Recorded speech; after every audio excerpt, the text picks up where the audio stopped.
Yo, what's going on, everybody? You're watching Knicks Now by Chat Sports. I'm your host, Marshall Green. Not at the studio today, not feeling all that well, but still wanted to get you guys a video on the latest news and rumors that surround this basketball team as the offseason is quickly approaching. And Leon Rose, Tom Thibodeau, and Worldwide Wes have some major decisions to make when it comes to the roster, the continuity, and the construction of this team going forward. Make sure you are subscribed to the channel, though. We're going to continue to put out free, informative, entertaining updates every single day, no matter if we're homesick or if we're at the office. So turn on those notifications and subscribe. Help us get to 50,000 subs. Today's video is a reaction to Ian Begley of SNY, one of the best beat reporters that covers this team. He came out with an article with his predictions for the New York Knicks and some of the moves that he thinks they are going to make and some moves that he thinks will not happen for this team. I'm going to link Ian's full article in the comments and description of today's show. So if you want to check it out, go support Ian over there. They do an awesome job. Shout out to him and all of the crew over at SNY.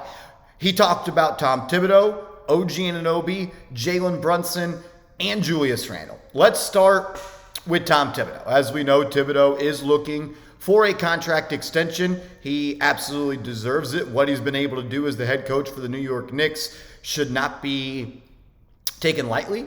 I don't abide by the theory of just because he's the best you've had since Van Gundy, he is here no matter what. I don't ever believe that that's the case just because you have someone that's better than the one before. They're the one that deserves the job. No, I think that Tom Thibodeau is actually one of the best people for this job right now. The connections to Jalen Brunson, so on and so forth, the identity.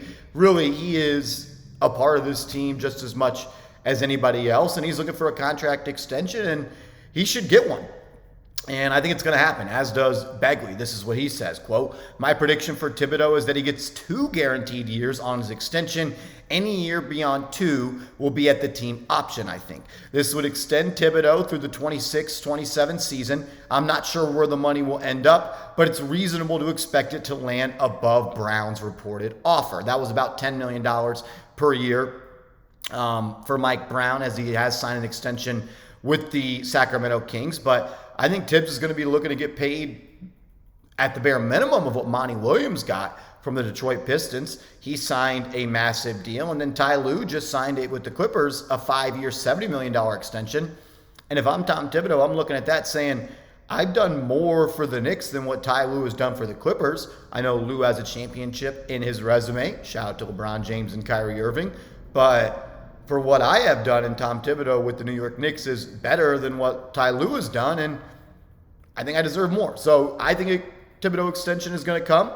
Ian Begley does as well, and I think it's going to put him in the top 5 highest paid coaches with guys like Steve Kerr, Greg Popovich, Ty Lue, Eric Spoelstra, as well as Monty Williams. I believe he'll come in, maybe take Monty Williams' spot as the 5th highest paid coach. And I think that's absolutely fair. The New York Knicks are one of 3 teams to reach the second round of the playoffs in each of the last 2 seasons. They're in the same boat as the Boston Celtics, who are in the NBA Finals, the Denver Nuggets, who just won the championship, and the New York Knicks. Those are the only 3 teams in the NBA to make the second round 2 years in a row. Knicks are in a good spot. Tibbs should be compensated for that. I think he should get a contract extension. If you think he should, hit that thumbs up icon for me right now. From Thibodeau to OG Anunoby, this is what he says. He, being Ian Begley, says, "I'll predict here that Anunoby re-signs with New York on a contract that contains some incentives for games played." And I also, and I've said it 1 to 500 times on the show at this point, that I think Anunoby is going to remain a member of the New York Knicks. I don't think that Leon Rose and Worldwide Wes would go out and make a trade that forced them to give up RJ Barrett and Emmanuel quickly to acquire Anunoby if they didn't have a really, really strong feeling that OG Anunoby and his agent, Sam Rose, Leon Rose's son, that they wanted to stay and be a part of the long-term future for the New York Knicks. We know how good Anunoby is. And he's going to be the highest paid player on the Knicks. Is he the best player on the Knicks? No, that's Jalen Brunson. And we'll talk about JB in a second. But the Knicks have to do everything it takes. There is no number that is too high for Anunoby at this point. I think a deal of 4 years, 150, 4 years, 145 is probably close to what it would be. And if the Knicks can somehow write in some incentives for games played, that'd be awesome. We know that injuries have been kind of a thing for Anunoby since he was a member of the Toronto Raptors. But when he's on the floor, his impact cannot be underestimated. He took the New York Knicks from one of the most middle-of-the-pack teams in December to the best team in January, and when he was on the floor, top 5 team in the NBA. Anunoby's awesome. He is exactly what the Knicks needed. And he's going to be here. He's going to be here. A deal is going to get done. I'm sure Philadelphia will try to give him a bag. Maybe Utah. If I was OKC, I'd give him a bag, but that's not really been their thing of signing big-time free agents. I think Anunoby will be back, as does Ian Begley. Let's talk about extensions. We already talked about Tibbs. Let's talk about Jalen Brunson. There was an article that came out from Steve Popper where he, I don't want to say reported, I think we all kind of jumped the gun on that, brought up the idea pretty much that he had heard that Jalen Brunson is willing to sign a contract extension this summer. That would be a much better deal for the Knicks and less money in his pocket. Let's just call it what it is. Brunson is under contract through 2024-2025. He has a player option for 25-26. If Brunson declines the player option in 25-26, he can sign a max contract of roughly $270 million over 5 years. That contract would run through 2030. On July 30th, Brunson will be eligible for a contract extension and can be as long as 4 seasons and as much as $156 million. So instead of 5 years, $270, he is reportedly interested or willing to sign a 4-year $156, and that would be a major get for the New York Knicks. And I almost feel bad because Brunson deserves everything he should get.